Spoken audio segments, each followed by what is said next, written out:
Hey SCP students, I thought I'd read a book to you for a bit. It's called Call It Courage. It's a winner of a Newbery Award. It's kind of an older book. It was written actually in 1940 by Armstrong Sperry is his name. But it's kind of a short one and it's quite dramatic. So I thought you might enjoy it. So the first chapter is called Flight. It happened many years ago before the traders and missionaries first came into the South Seas, while the Polynesians were still great in numbers and fierce of heart. But even today the people of Hikero sing this story in their chants and tell it over the evening fires. It is the story of Mafatu, the boy who was afraid. They worshipped courage, those early Polynesians, the spirit which had urged them across the Pacific in their sailing canoes before the dawn of recorded history, not knowing where they were going, nor caring what their fate might be, still sang its song of danger in their blood. There was only courage. A man who was afraid? What place had he in their midst? And the boy Mafatu, son of Tavananui, the great chief of Hikero, always had been afraid. So the people drove him forth, not by violence, but by indifference. And there's a picture here. That's kind of an interesting line when they say they drove him forth not by violence, but by indifference. And I think what they mean there is he was kind of not included in their community, and not because they were violent to him, like they were hitting him or anything like that, but just because indifference means you just don't really care. And so because nobody really made him feel like they cared about him, he didn't really feel like he was a part of their community. Mafatu went out alone to face the thing he feared the most, and the people of Hikero still sing his story in their chants and tell it over the evening fires. It was the sea that Mafatu feared. He'd been surrounded by it ever since he was born. The thunder of it filled his ears, the crash of it upon the reef, the mutter of it at sunset, the threat and fury of its storms on every hand wherever he turned, the sea. And this place that they're talking about, Hikero, it actually is a real island, and it's quite small, like maybe 10 square kilometers. So it would be a very small area and totally surrounded by the ocean. So if you're scared of the ocean, that would be really scary. He could not remember when the fear of it first had taken hold of him. Perhaps it was during the great hurricane which swept Hikero when he was a child of 3.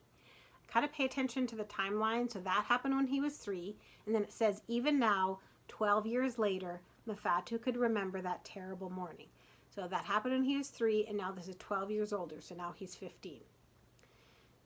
Mafatu could remember that terrible morning. His mother had taken him out to the barrier reef to search for sea urchins. Those are those black kind of spiky creatures in the reef pools. There were other canoes scattered at wide intervals along the reef. With late afternoon, the other fishermen began to turn back. They shouted warnings to Mafatu's mother. It was the season of hurricane, and the people of Hikero were nervous and ill at ease, charged, it seemed, with an almost animal awareness of impending storm. I don't know, those of you who work with horses will know that animals kind of have a sense when there's a storm coming, like your dog might get restless or they might bark more. But when at last Mafatu's mother turned back toward shore, a swift current had set in around the shoulder of the reef passage, a meeting of tides that swept like a mill race out into the open sea. It seized the frail craft in its swift race.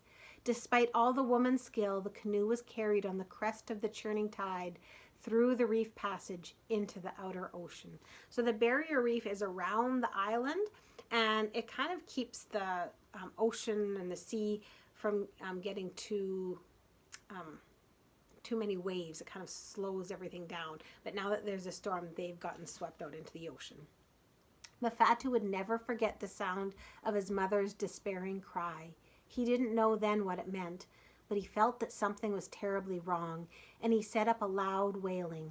Night closed down upon them, swift as a frigate's wing, darkening the known world. The wind of the open ocean rushed in at them, screaming. Waves lifted and struck at one another, their crests hissing with spray. Mrs. Dabke has probably talked to you, Mrs. Engel, about what personification is, and that's when they have something in a story that's not a person, but they use words that make it sound like a person, and this author uses personification really well. I'm going to read that again and think about what they're describing and how they're trying to make it sound like a person. Night closed down upon them, swift as a frigate's wing, darkening the known world. The wind of the open ocean rushed in at them, screaming.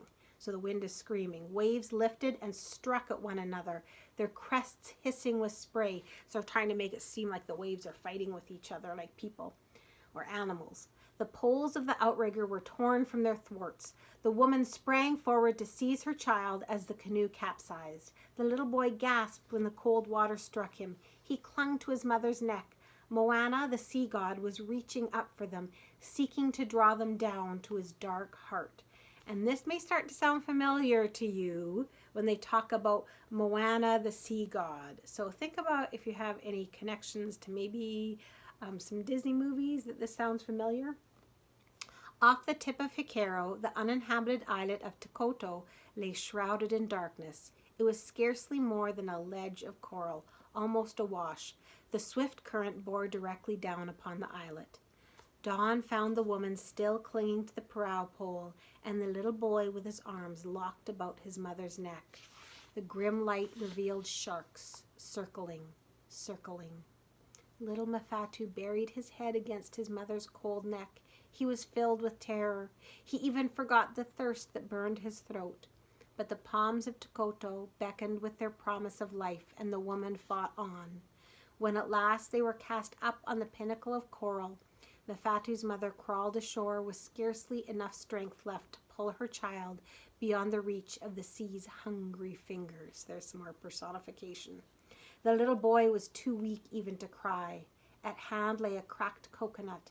The woman managed to press the cool, sustaining meat to her child's lips before she died. Sometimes now, in the hush of night, when the moon was full, and its light lay in silver bands across the pandanus mats, and all the village was sleeping, Mafatu awoke and sat upright. The sea muttered its eternal threat to the reef. There's some more personification. The sea, and a terrible trembling seized the boy's limbs, while a cold sweat broke out on his forehead.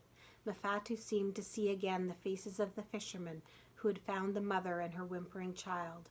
These pictures still colored his dreams, and so it was that he shuddered when the mighty seas, gathering far out, hurled themselves at the barrier reef of Hikaro, and the whole island quivered under the assault. There's a picture there of him kind of looking out now.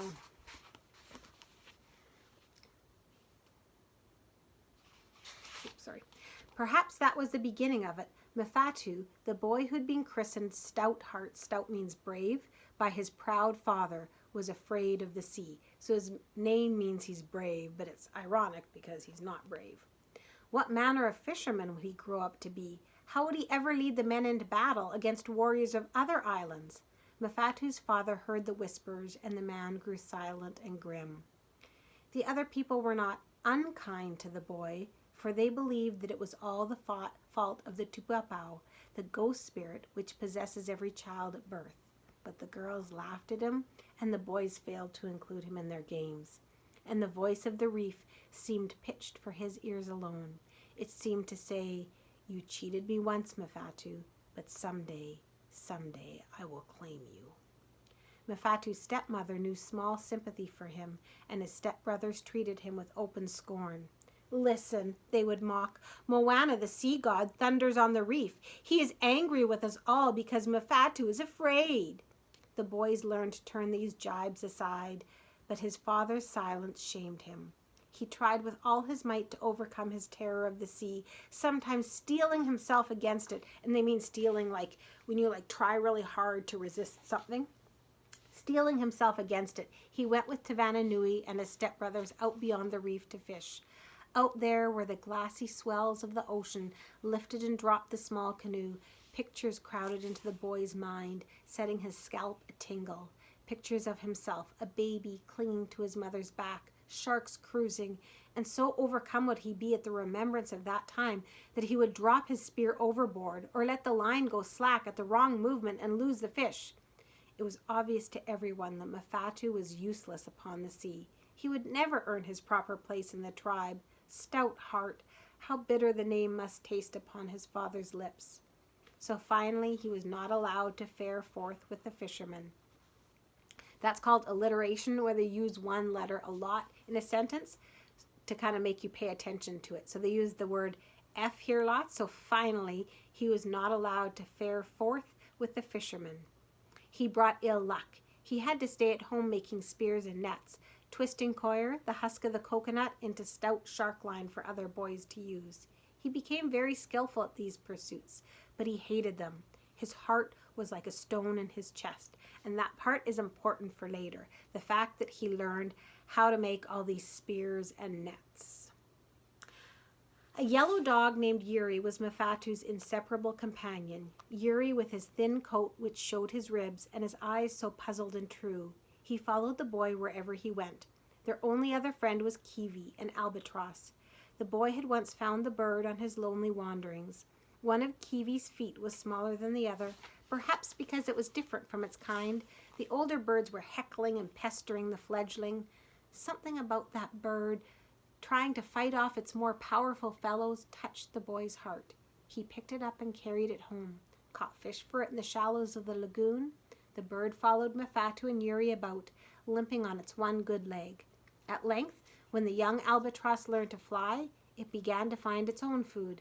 In the air it achieved perfection, floating serenely against the sky while Mafatu followed its effortless flight with envious eyes. If only he too could escape to some world far removed from Hekero. Now once more it was the beginning of the season of storms. Men scanned the skies anxiously, watching for the dreaded signs which might spell the destruction of their world. So if there's a really big storm, it could do so much damage to their island. Soon the great bonitos would be swimming beyond the reef, hundreds, thousands of them, for they came each year at this time with the unfailing regularity of the tides. They were held to be the special property of young boys, since it was by killing them that a youth learned to kill the swordfishes and tiger sharks, progressing from one stage to a higher. So a bonito is just kind of like a small shark. Every boy in the village sharpened his spear, tested the shaft, honed his shark knife. Every boy, that is, except Mafatu. And I'm going to stop there. We have a little bit left of the first chapter.